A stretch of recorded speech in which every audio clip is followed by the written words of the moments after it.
Irmãos queridos, graça e paz.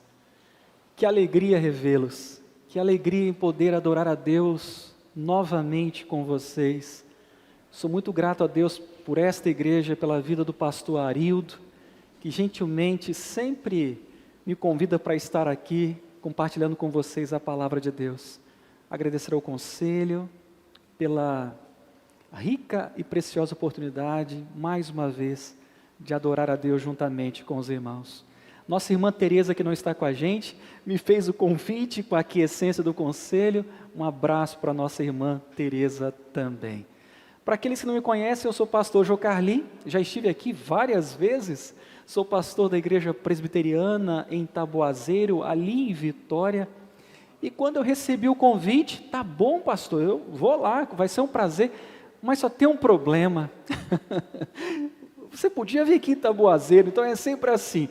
Quando eu estou aqui com os irmãos, eu peço a ele sempre nos atende com muita gentileza, está lá abençoando os nossos irmãos em Taboazeiro. Mês de agosto, como disse o presbítero, é um mês de missões na Igreja Presbiteriana do Brasil. E por que isso? Porque no dia 12 de agosto de 1859, um jovem americano, missionário, com 26 anos de idade, chegou ao nosso país, sem falar uma palavra em português, com o desejo de ser um instrumento nas mãos de Deus, para começar aqui a obra que se tornou depois a Igreja Presbiteriana para a glória do Senhor.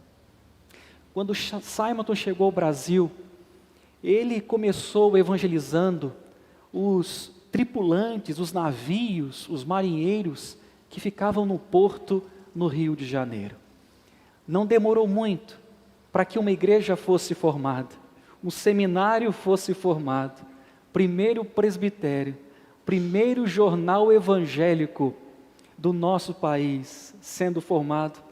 Não demorou muito para que Simonton recebesse a ajuda do seu cunhado Alexander Blackford, com a sua irmã Ellen e outros pastores presbiterianos que vieram ao Brasil e desenvolveram um trabalho lindo para a glória do Simonton, Rio de Janeiro, e o seu cunhado Blackford em São Paulo. Não demorou muito também para que o sul de Minas fosse alcançado e a igreja começasse a crescer para a glória do nosso Deus. Simonton chegou em 1859, mas em 1863, ele recebe a notícia de que a mãe estava muito mal nos Estados Unidos. Ele então viaja até os Estados Unidos, e a viagem de navio durava cerca de 3 meses.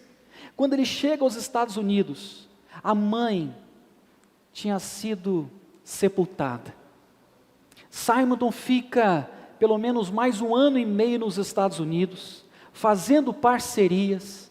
Ele conhece então a sua futura esposa, casa-se com Ellen, volta ao Brasil, e então não demorou muito para que Ellen ficasse grávida, e o sonho deles é que a menina, que a criança, se fosse menina, se chamasse Mary. Mas aí, durante a gravidez, na hora do nascimento da criança, a criança nasceu, mas alguns dias depois, a esposa de Simonton veio a falecer. Simonton escreveu no seu diário: Senhor, eu estou diante do caixão da minha esposa, na salinha da minha casa. Águas profundas rolaram sobre a minha cabeça. Eu estou como quem sonha. Não há cura para uma dor como essa.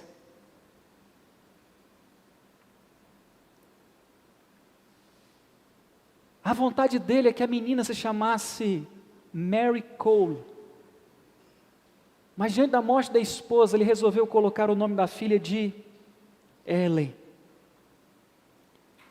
Alguns meses depois, durante um culto na igreja no Rio de Janeiro, Simon estava prestes a participar da ceia do Senhor, E ele escreveu no seu diário que enquanto compartilhava com os irmãos sobre a ceia do Senhor,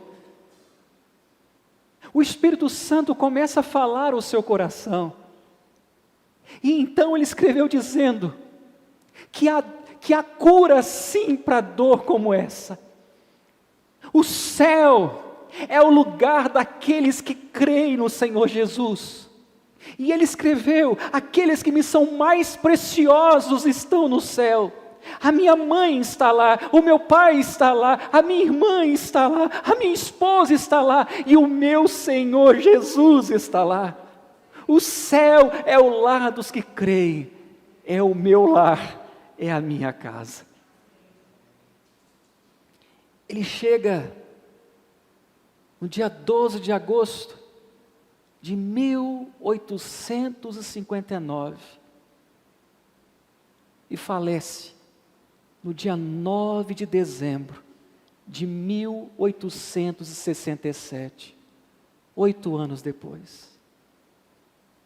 Em 8 anos, ele foi usado por Deus para coisas grandiosas em nossa terra, para a glória do Senhor. Por que é que eu estou contando e compartilhando isso com vocês? E muitos sabem dessa história. Porque nós não idolatramos os nossos irmãos do passado, mas de certa forma, a capa deles recai sobre nós, e o que eles começaram, nós precisamos prosseguir para a glória do nosso Deus. Portanto, que esse mês de agosto seja um mês extremamente importante na vida da Igreja Presbiteriana na Glória, para a glória do Senhor Jesus Cristo. Abra sua Bíblia no Evangelho de Lucas, Lucas capítulo 5. E o tema de nossa mensagem nessa noite é: segue-me. Lucas capítulo 5, a partir do versículo 27. Lucas capítulo 5, a partir do versículo 27.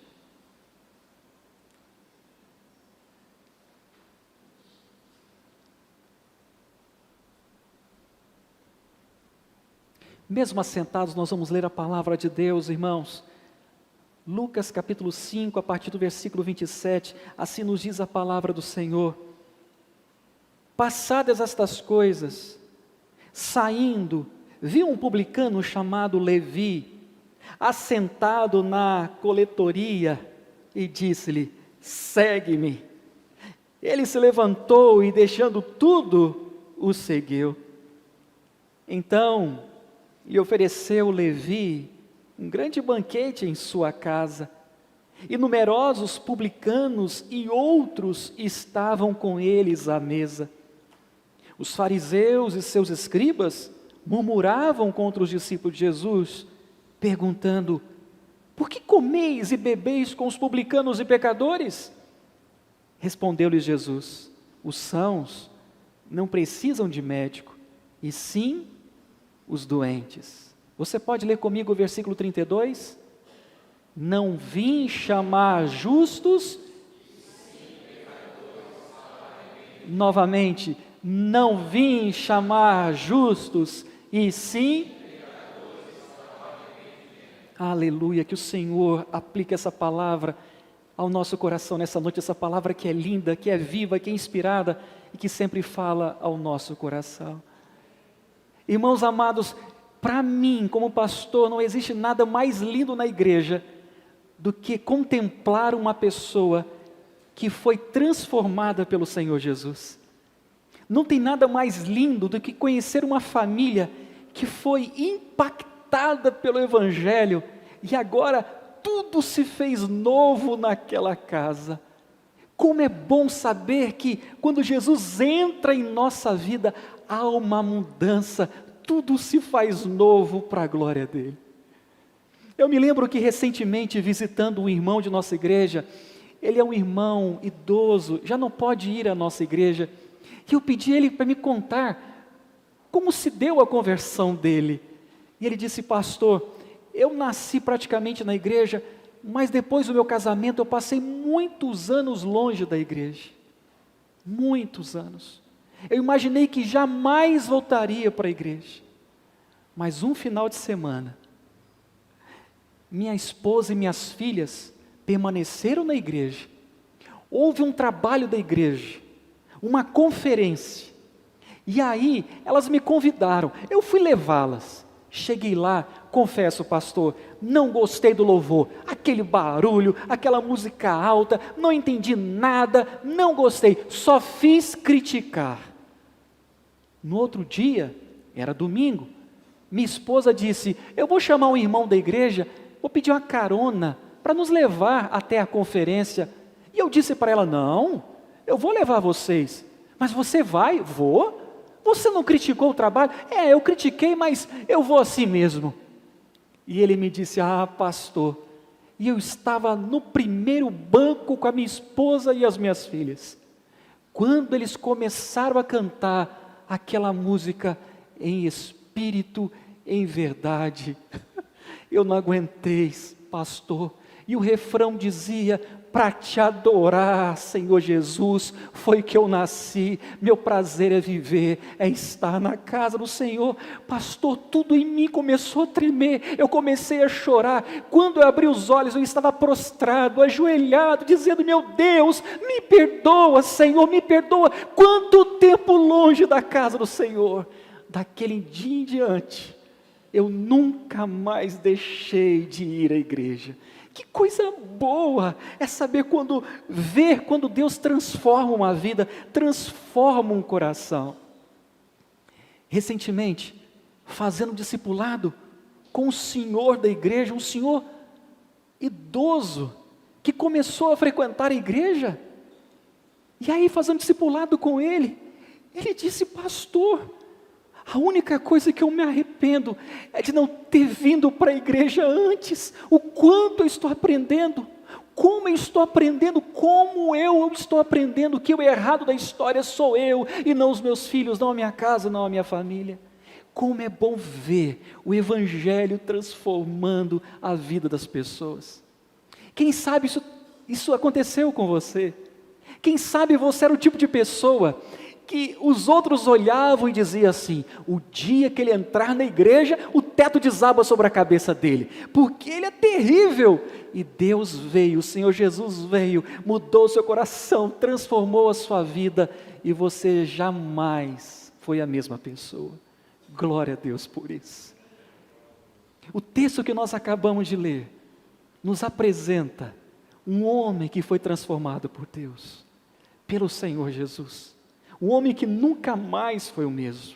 E eu quero convidar você nessa noite a relembrar essa história que as crianças conhecem tão bem e ao mesmo tempo suplicar o Espírito Santo que fale ao nosso coração com lições preciosas. Em primeiro lugar, eu quero mostrar o chamado desse homem, o chamado de Levi. Se você observar o versículo 27, a Bíblia diz que passadas estas coisas, saindo, viu Jesus um publicano. Que coisas!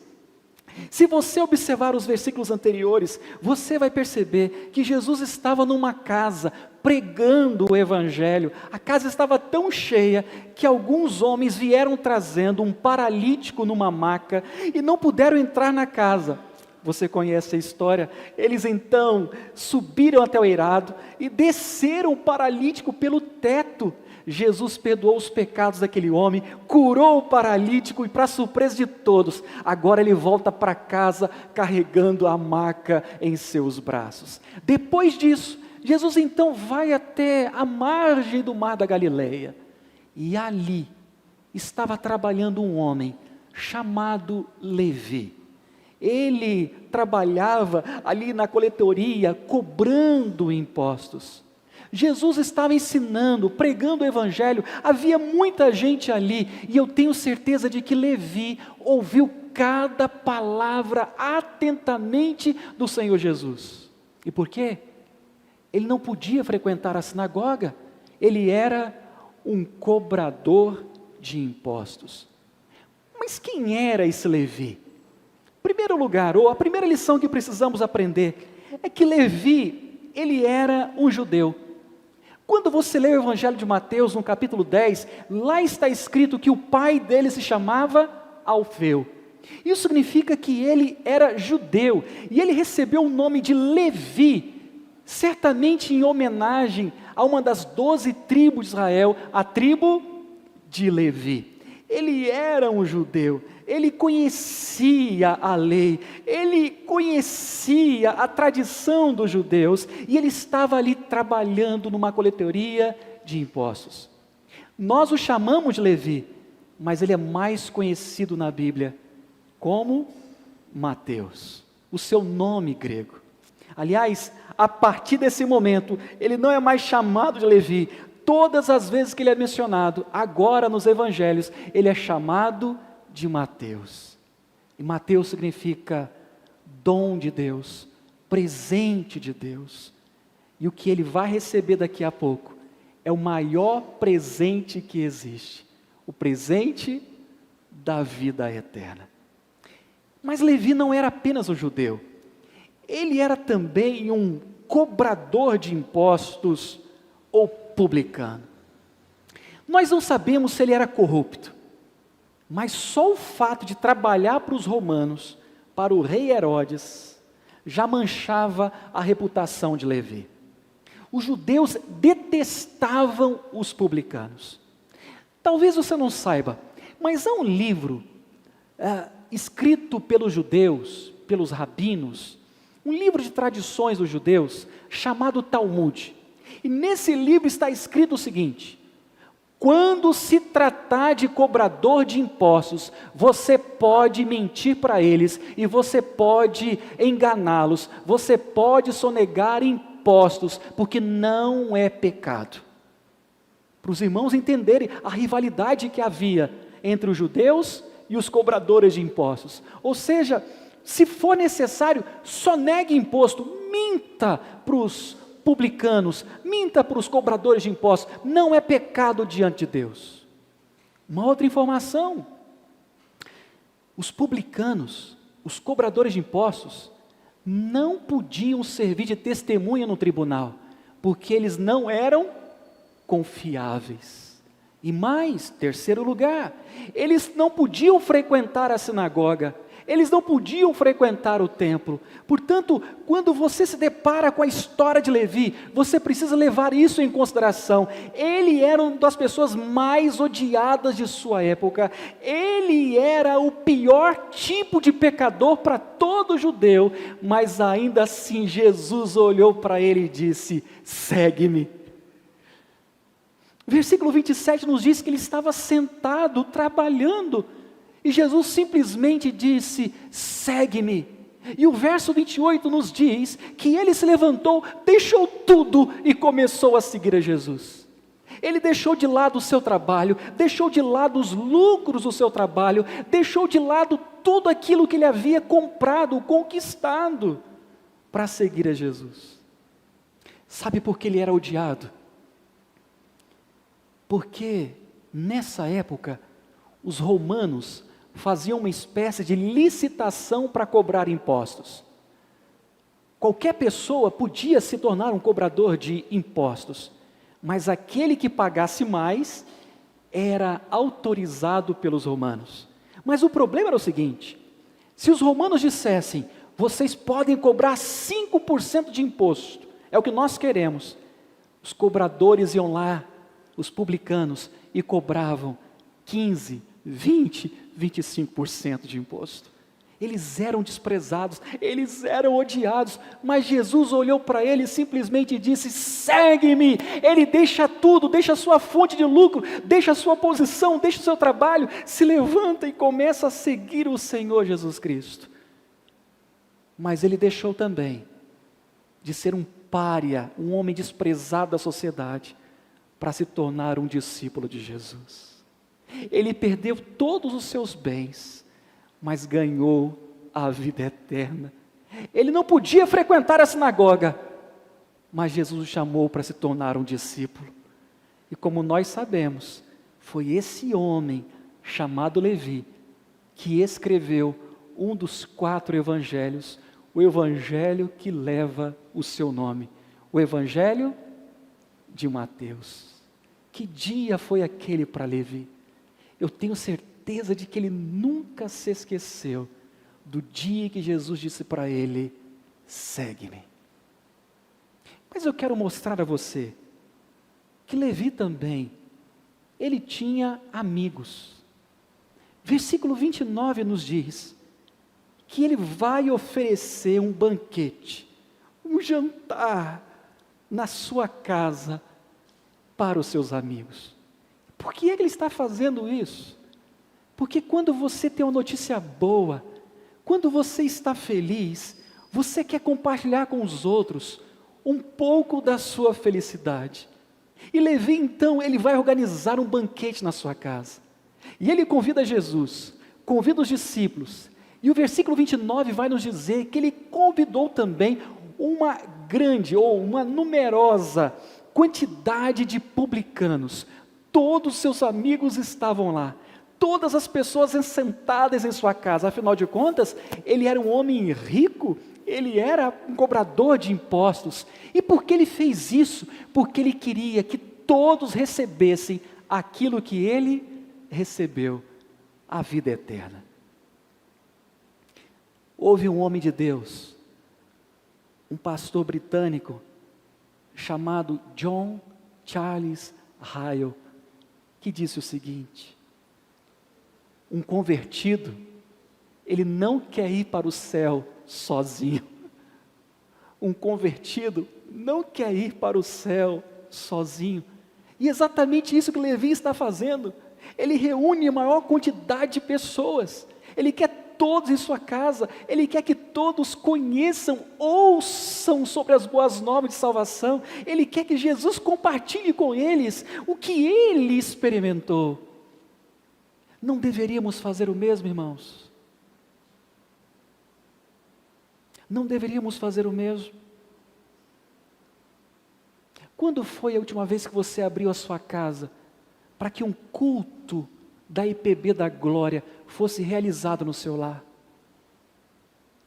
Quando foi a última vez que você fez um culto em gratidão a Deus e chamou os seus vizinhos para participar desse culto? Quando foi a última vez que você convidou os seus colegas do trabalho, quem sabe seus amigos da faculdade? Vamos lá na igreja, vai ter uma conferência missionária na igreja, vai ter um pastor lá, ó, abençoado, pastor Arildo, vamos lá na nossa igreja. Quando foi que você fez isso? Pela manhã, eu compartilhava com os irmãos em Taboazeiro sobre Atos capítulo 18, sobre a vida de Paulo, ou a ida de Paulo na cidade de Corinto.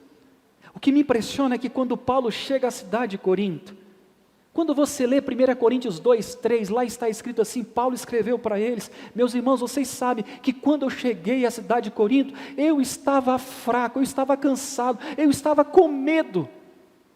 E por que Paulo escreveu isso? Porque toda cidade que ele passava, ele era perseguido. Na primeira viagem missionária foi apedrejado, foi perseguido em Tessalônica, foi perseguido em Bereia, foi ridicularizado em Atenas. Então quando ele chega à cidade de Corinto, sem dizer que recebeu 39 chicotadas em Filipos da Macedônia. Então quando ele chega à cidade de Corinto, ele está cansado, está desanimado. E sabe o que Deus faz? Novos amigos. Sozinho, Paulo conhece um casal chamado Áquila e Priscila. E esses irmãos são uma bênção na vida de Paulo. Aliás, a título de curiosidade, apenas 2 casais são mencionados no livro de Atos: Áquila e Priscila, e Ananias e Safira. Áquila e Priscila, bênção nas mãos de Deus. Ananias e Safira tentaram enganar o próprio Deus. Eles então convidam o apóstolo Paulo: você pode morar conosco, vamos trabalhar juntos.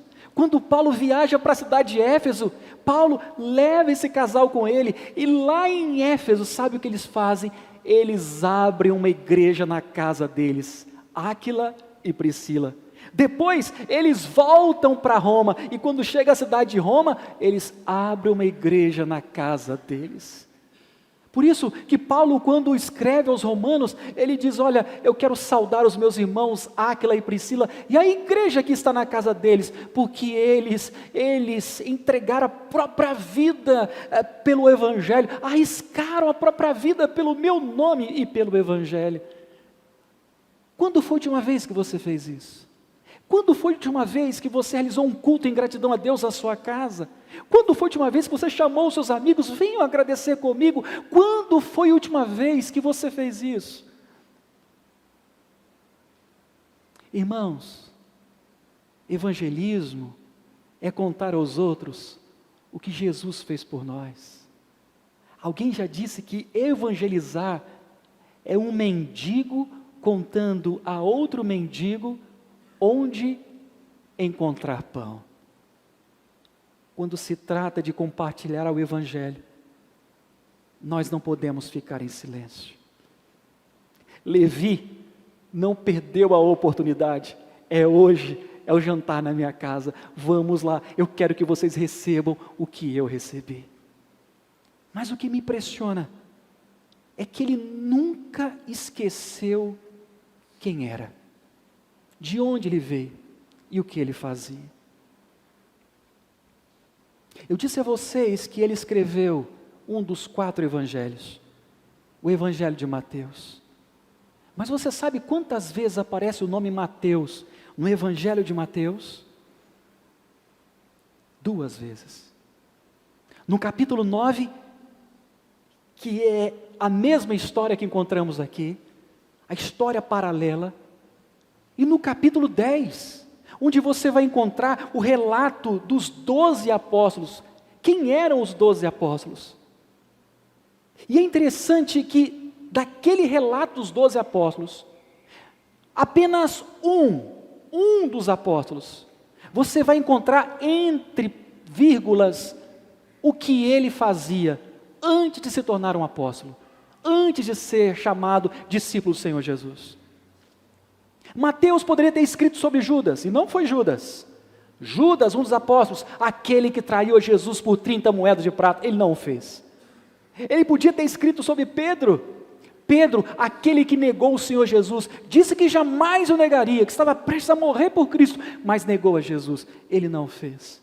Ele poderia ter escrito sobre os irmãos Tiago e João, filhos do trovão.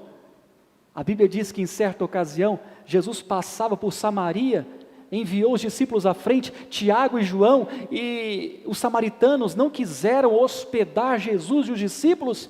Eles voltaram e disseram: Senhor, o Senhor quer que a gente clame a Deus nos céus, para que Ele mande fogo e mate todo mundo aqui? Não é à toa que eles são chamados de filhos do trovão. Mas quando Mateus vai falar sobre os 12, apenas ele reserva um espaço e diz: Jesus também chamou Mateus, o publicano. Por que ele fez isso? Ele não falou sobre Pedro, não falou sobre Judas, não falou sobre Tiago, não falou sobre João,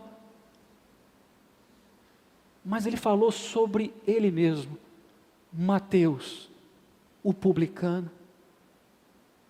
Porque ele queria que todo mundo soubesse que o Senhor Jesus foi capaz de salvá-lo, de mudar o coração de um publicano, o pior dos pecadores naquela época. Se Jesus foi capaz de mudar a vida dele, ele é capaz de mudar a vida de qualquer pessoa.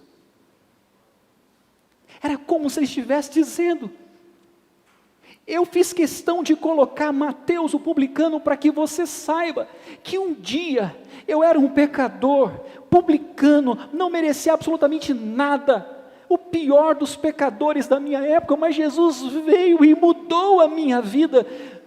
A graça do Senhor me alcançou, e não há pecado tão profundo que a graça de Deus não seja mais profunda ainda. Louvado seja Deus! Ele nunca se esqueceu quem ele era, Levi, o publicano. Mas eu quero mostrar para você também, não apenas o chamado, não apenas os amigos, Mas o texto nos apresenta também os inimigos de Levi. A Bíblia diz no versículo 30, que quando o jantar terminou, do lado de fora estavam os fariseus e os escribas, os inimigos da cruz. E eles esperaram que os discípulos saíssem, e eles foram ao encontro dos discípulos com apenas uma pergunta: por que vocês comem e bebem com os pecadores? O que me impressiona é que eles não perguntaram a Jesus, eles perguntaram aos discípulos. A tática é sempre a mesma: primeiro dos discípulos, depois do mestre, mas primeiro vai lá argumentar com os discípulos. Por que vocês comem e bebem com os pecadores? Eles não conseguiam esconder o ódio, o rancor, eles não conseguiam esconder a raiva, a indignação diante de Jesus e dos discípulos. E por quê? Porque para eles, tomar a refeição com alguém naquela cultura era considerado um ato de afinidade, de consideração, de carinho, de um bom relacionamento. E Jesus estava ali comendo e bebendo com os pecadores, e eles não conseguiam aceitar isso. Como isso é possível? Isso não pode, porque eles faziam questão e se orgulhavam de dizer para todo mundo: nós não nos envolvemos com essas pessoas, nós queremos distanciamento dessas pessoas, mas Jesus está comendo e bebendo com os pecadores. Eles não aceitavam isso. Jesus então aparece, e você conhece a história. Os sãos não precisam de médico, e sim os doentes. Para aqueles homens, para os líderes religiosos, os publicanos, eles eram pecadores que não tinham salvação. Mas quando Jesus olhou para eles, Jesus viu que eles eram pecadores, doentes espirituais, que precisavam de um médico. E Jesus deixou claro que assim como um doente precisa de um médico, o pecador precisa de um Salvador. Isso é muito claro. E eu posso imaginar quando Jesus declarou: os sãos não precisam de médico, e sim os doentes. Eu tenho certeza de que os fariseus e os escribas balançaram a cabeça e disseram: nós concordamos com o Senhor, eles são doentes mesmo, o Senhor tem toda a razão com relação a isso, eles são doentes. Mas alguém já disse que o pior paciente é aquele que não reconhece a sua própria doença. Os fariseus, os escribas, eles não conseguiam enxergar, mas eles precisavam do Salvador, eles precisavam do médico que estava ali bem diante deles. Mas eles eram rápidos para diagnosticar o problema na vida das pessoas, mas não eram capazes de observar as próprias falhas. Mas Jesus, por outro lado, se revelou um médico maravilhoso, não apenas para Levi e os seus convidados, mas para nós também. Você já parou para pensar sobre isso? Como um bom médico, sua agenda está sempre vazia, ele nunca está ocupado demais, ele veio ao nosso encontro, aqueles que estavam doentes, diagnosticou a nossa enfermidade, trouxe-nos a cura e ainda pagou com o seu sangue na cruz do Calvário. Quitou a dívida que era contra nós. Ele fez tudo isso por nós. Foi por isso que Levi não via a hora de poder compartilhar com seus amigos o que Jesus havia feito por ele. Como ele recebeu, ele queria que todos recebessem também a vida eterna. Quando a história termina, você vai observar que quem está perdido aqui, na verdade, são os fariseus, são os escribas. Eles não conseguiam entender que Jesus é amigo dos pecadores, mas ele não é amigo do pecado. Nunca se esqueça disso. O que Deus quer nos ensinar com essa história? Alguns de vocês estão olhando e certamente pensando, mas pastor, eu conheço esse texto. Eu já dei aula para as crianças sobre esse texto. Mas o que Deus quer nos ensinar com esse texto? Com essa passagem? Irmãos, existem muitas lições que o Espírito Santo pode aplicar à nossa vida. Mas duas são muito claras nessa passagem. A primeira lição: nunca desista da conversão de qualquer pessoa. Quem poderia imaginar que esse homem desprezado na sua época, considerado o pior tipo de pecador, seria alcançado pelo Senhor Jesus e seria chamado por Jesus para escrever um dos 4 evangelhos? Quem poderia imaginar isso? Agora eu queria que você imaginasse a cena comigo. Jesus chamando Levi: vem Levi, segue-me. Ele abandona tudo e começa a seguir a Senhor Jesus. Imagine um outro discípulo chamado Simão, o Zelote, que detestava os romanos, olhando para Levi, que trabalhava para os romanos. O que Jesus está ensinando é que ele pode trabalhar e transformar até mesmo o coração do pior pecador. Imagine, por exemplo, a reação da igreja primitiva, quando ficou sabendo que Deus converteu o coração de Saulo de Tarso. Ninguém acreditou na conversão do apóstolo Paulo, apenas Barnabé, que depois, usado por Deus, mostrou aos outros apóstolos que de fato Paulo era um homem convertido. Por que todas essas histórias estão na Bíblia? Elas estão aqui para nos ensinar que o nosso Deus é especialista em trabalhar com aqueles que aos nossos olhos são os mais improváveis candidatos à salvação. Nunca desista da conversão de qualquer pessoa. Não abra mão de ver o seu pai na igreja servindo ao Senhor. Não abra mão de ver o seu filho, que hoje ainda não está na igreja, adorando a Deus neste lugar. Não abra mão de ver a sua esposa adorando o Senhor ao seu lado nesta igreja. Não abra mão de ver aquele que você ama, que ainda não está na igreja, amando e servindo ao Senhor. Certamente eu já devo ter compartilhado com vocês, e se eu já fiz isso, me perdoe, mas é para nossa edificação. A primeira pessoa na minha família a ser transformada por Deus, a ir para a igreja, foi a minha mãe. Mas naquela época os meus pais estavam divorciados, minha família estava passando por um problema muito grande. Depois, a minha irmã. E eu e o meu pai, nós perseguíamos a minha irmã. Quanta vergonha ela passou com a gente. Mas depois Deus veio e transformou meu coração. E quanta luta na minha casa. Irmãos, eu tenho que confessar a vocês, quanto medo eu tinha de pregar o evangelho para o meu pai. Eu morria de medo. Porque eu sei que ao lado dele, nós perseguíamos a minha irmã. Eu sei que ele não gostava de crente, detestava a igreja evangélica, e eu tinha medo de pregar. Como é que eu vou falar de Jesus para ele? Eu me lembro que ele permitia que algumas comemorações da igreja fossem realizadas lá em casa.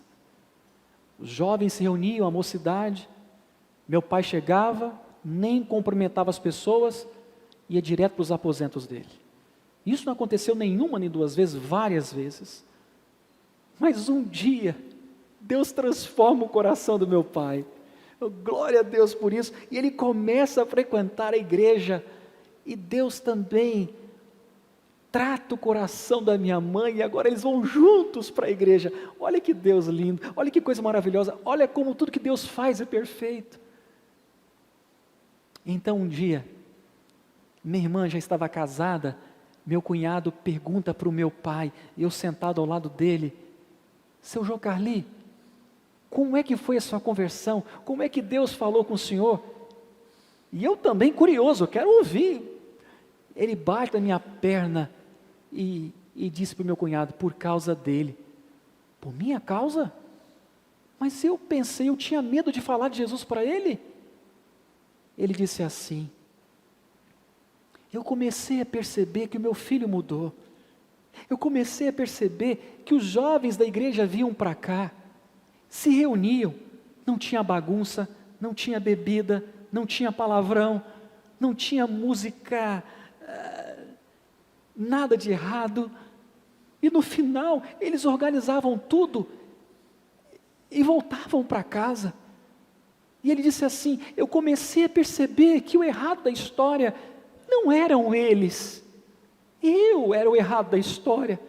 E eu comecei a perceber que eu quero esse tipo de vida para mim também. E Deus transformou o coração dele. Eu conto isso para vocês, para que toda a glória seja dada a Deus. Mas não se engane, quando Deus transforma o nosso coração, Ele também transforma a nossa vida, o nosso pensamento, as nossas atitudes para a glória dEle. Portanto, não abra mão, não desista da conversão de alguém que você ama, que ainda não está na igreja, ainda.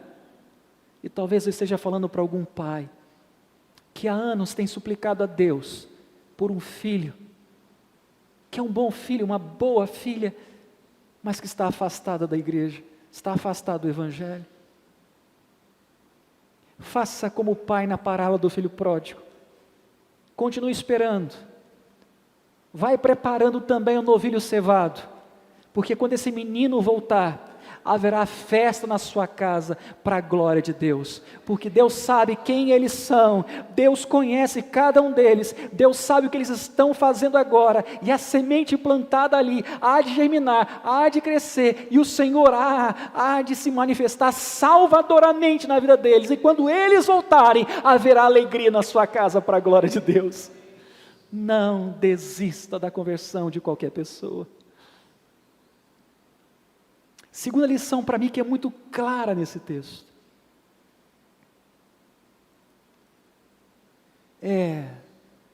Não despreze o seu chamado. Eu sei que algumas pessoas foram chamadas para o ministério sagrado. Eu já contei aqui a minha história para vocês, não vou fazer nessa noite, mas eu tentei protelar com o Senhor durante 2 anos. Senhor, esse negócio de ser pastor não é comigo. Senhor, eu não vou. E Deus vai falando e vai falando. 2 anos. Algumas pessoas são chamadas para o ministério pastoral. Outros são chamados para missões. Outros, assim como Levi, são chamados a abandonar tudo, deixar tudo e seguir o Senhor Jesus e fazer a obra do Senhor Jesus. E quem sabe Deus esteja falando com um de vocês, incomodado o seu coração nessa questão. Seja sensível à voz do Senhor.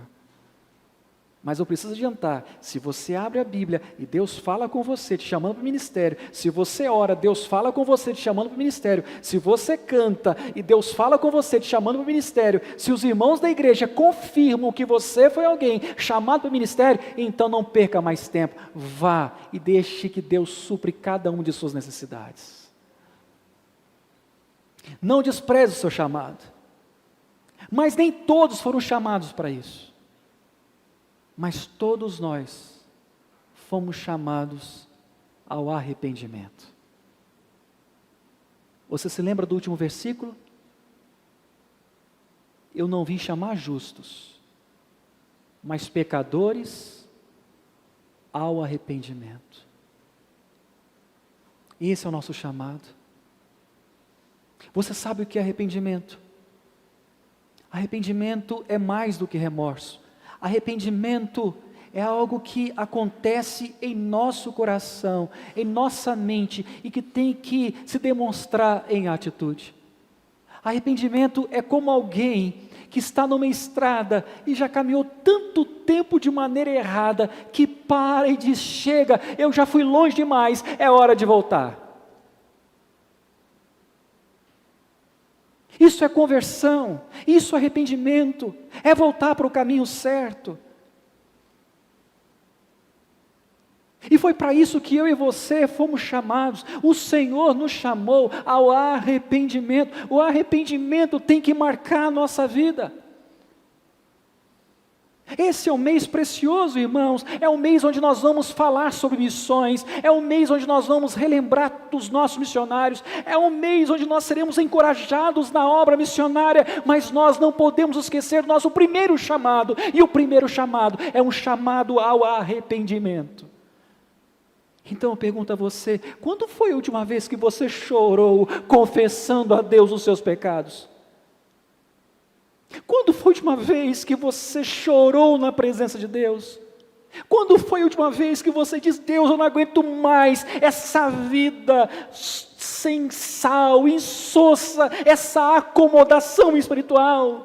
Quando foi a última vez que você chorou na presença de Deus? Meu Deus, o que é que está acontecendo com a igreja, Senhor? Por que a igreja está assim, fria, sem motivação? O que é que aconteceu com a igreja? Meu Deus, quando foi a última vez que você chorou por isso?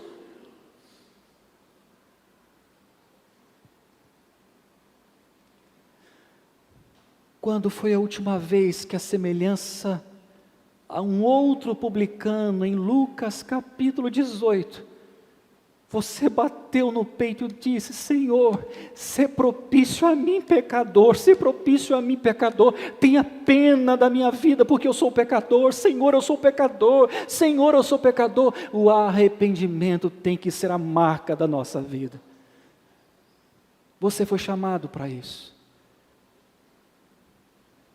Portanto eu pergunto a você nessa noite, eu não posso terminar a mensagem sem antes perguntar a você, o que você precisa abandonar hoje para melhor servir ao Senhor Jesus? O que você precisa fazer para deixar de lado e dizer, meu Deus, hoje, é uma nova vida, uma caminhada com o Senhor? O que você precisa fazer? Não despreze o seu chamado. Eu não vim buscar justos, mas pecadores ao arrependimento. Que assim seja, Senhor. Que assim seja. Vamos falar com Deus. Vamos orar. Wellington, será que a gente consegue cantar? É ruim quando o pastor pede para cantar uma música que vocês não ensaiaram, não é? Mas perdoe o pastor, por favor. Vocês se lembram do irmão que eu disse no início da mensagem? Onde ele declarou, pastor, quando eu vi aquela música, quando eu vi aquele refrão, a música em espírito e em verdade, para te adorar, Senhor, foi que eu nasci. O meu prazer é viver na casa do Senhor. Será que a gente consegue cantar? E depois nós vamos orar. Pelo menos a primeira parte, Wellington. Tá bom, meus irmãos? Vamos cantar ao Senhor.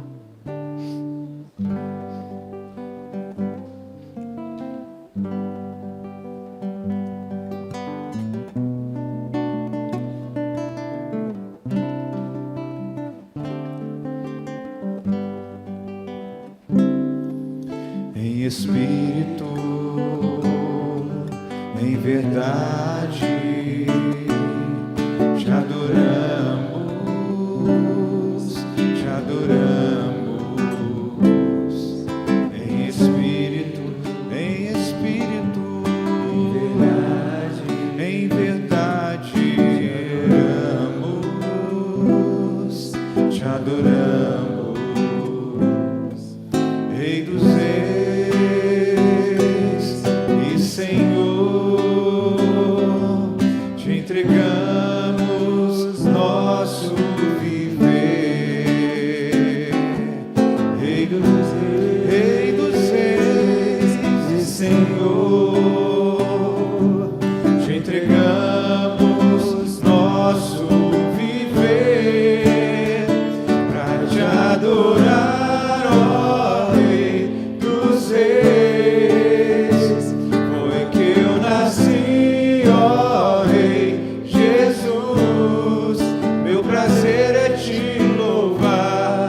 Meu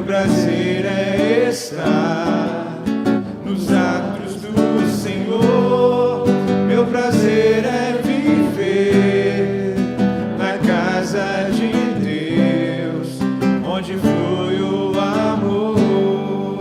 Pra te adorar, pra te adorar, ó Rei dos Reis. Foi que eu nasci, ó Rei Jesus. Meu prazer é te louvar, meu prazer é estar nos atos do Senhor. Meu prazer é viver na casa de Deus, onde flui o amor.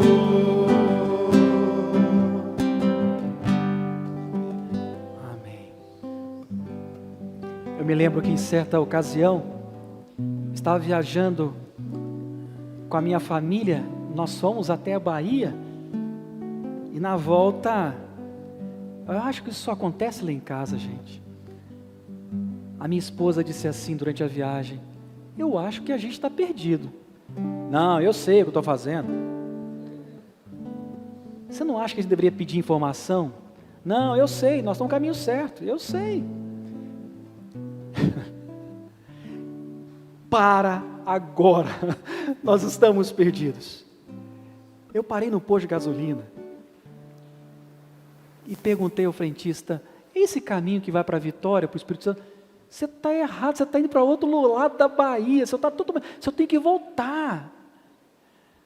O pior de tomar um caminho errado é entrar no carro, olhar para a esposa e ela dizer assim: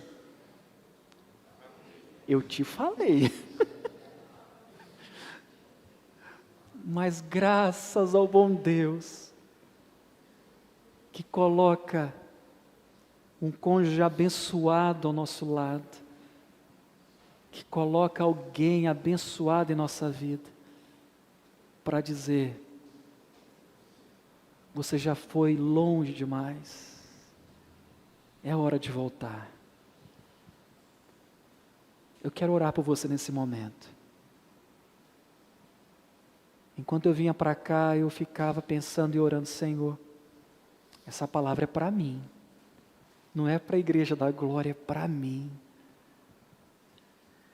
É tempo de uma vida mais significativa na presença do Senhor. Chega de acomodação, é preciso fazer diferença.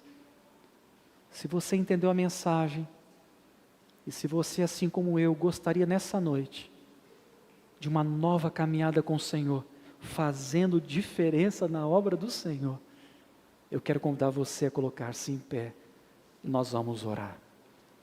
Você é essa pessoa?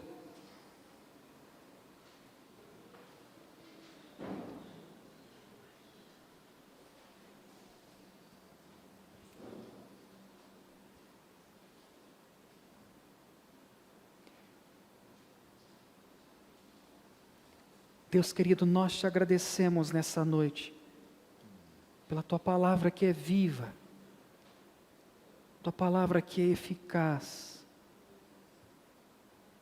Te agradecemos nessa noite, como foi lido no livro do profeta Miqueias, que o Senhor tomou os nossos pecados e o lançou no mais profundo abismo. E a Tua palavra nos diz que deles o Senhor não se lembra. Senhor, nós pedimos perdão nesta noite, muitas vezes pela nossa vida cristã, insossa, sem sal, sem vida, sem vigor. Pedimos perdão nessa noite, meu Deus, pelas nossas falhas, pela nossa frieza, pela nossa acomodação. Pedimos perdão, ó Deus, porque sabemos que podemos fazer mais, sabemos que podemos trabalhar mais, sabemos que fomos chamados para viver como sal da terra e luz do mundo, e muitas vezes não fazemos. Essa palavra é para nós.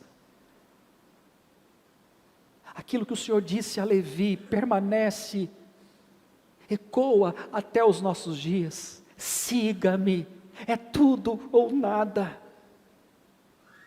E como é bom saber que o Senhor não nos abandona. E como é bom saber que o Senhor nos trata com graça e com misericórdia. E como é bom saber que mais uma vez o Senhor nos concede a oportunidade de avaliar, de corrigir, de mudar, de começar uma nova caminhada com o Senhor, conforme acabamos de cantar. Meu Deus, foi para isso que nós fomos criados, para a glória do Teu santo nome. E como é bom estar na casa do Senhor. Portanto, meu Deus, que a partir de hoje seja uma nova caminhada com o Senhor, que sejamos capazes de fazer diferença em nossa casa, em nosso bairro, em nossa cidade, que as pessoas ao redor desta igreja sejam cada vez mais impactadas pelos cristãos que aqui estão, vivendo para a glória do Senhor. Oh Deus, nós te agradecemos, porque há perdão para todos nós, e te agradecemos, porque o Senhor não abre mão da nossa vida. Em nome de Jesus é que nós oramos. Amém, amém, amém.